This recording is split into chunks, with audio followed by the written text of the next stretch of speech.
You opened it without thinking.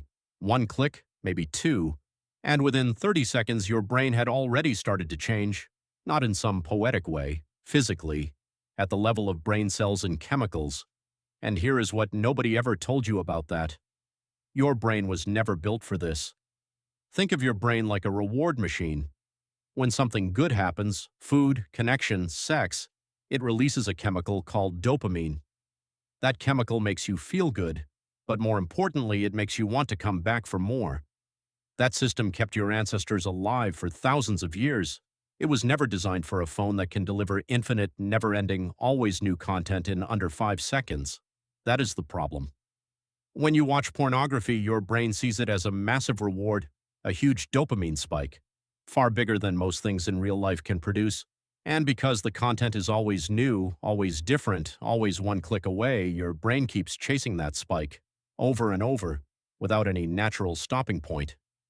Gary Wilson, a researcher who spent over a decade studying this, called it a superstimulus, something so far beyond what your brain evolved to handle that it short-circuits the system entirely.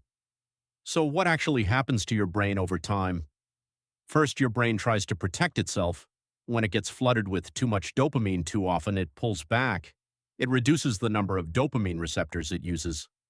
Think of it like turning down the volume when the music gets too loud. The result is that everyday life starts to feel less exciting, less interesting, less satisfying. Things that used to feel good just do not hit the same way anymore. Researchers at the Max Planck Institute in Germany confirmed this in 2014. They found that people who watched a lot of pornography had measurably fewer active reward receptors in their brain. This is why motivation starts to slip, not just for pornography, for everything. Work feels harder to start. Real relationships feel less exciting.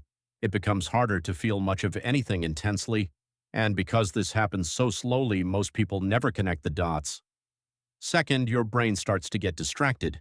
Once your brain has been trained to expect a certain kind of reward, it starts scanning for it constantly, even when you do not want it to. This is why it becomes hard to focus, hard to sit still, hard to feel present in a real conversation. Your brain is quietly looking for that dopamine hit in the background. Researcher Valerie Voon at Cambridge University scanned the brains of people who felt addicted to pornography. What she found was striking. Their brains lit up in the exact same regions, and in the exact same way, as the brains of people addicted to drugs. Same pattern, same response. The brain does not really care whether the addiction is chemical or behavioral. Both hijack the same system. Third, things escalate. This one surprises people the most. Dopamine responds most powerfully to things that are new. Once something becomes familiar, the spike gets smaller. So over time, the content that used to feel exciting stops working as well. And almost without noticing, people find themselves watching things that are more extreme than anything they would have chosen at the start. This is not a personal failure. It is just how dopamine works. It is always chasing the next new thing, and in an environment with infinite new content, that drive can take you somewhere you never intended to go. So what can you do about it? The first step is just understanding what is actually happening. Your brain is not broken. It is doing exactly what brains do when exposed to powerful rewards repeated over and over. It adapts. What you might be feeling, low motivation, emotional flatness, difficulty concentrating, or feeling unsatisfied in real relationships is not a character flaw. It is a documented, measurable, and most importantly, reversible pattern in the brain. Reversible. That word matters. Research shows that when people stop and give their brain time to recover, usually several weeks to a few months, dopamine receptors grow back. Motivation returns.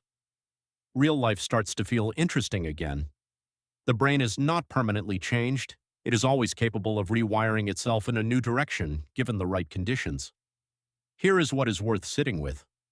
When you first clicked, what you felt was not really about the content. It was dopamine, a reward signal older than language, older than thought, a piece of ancient brain machinery that evolved to help your ancestors survive, now running inside a world your ancestors could never have imagined.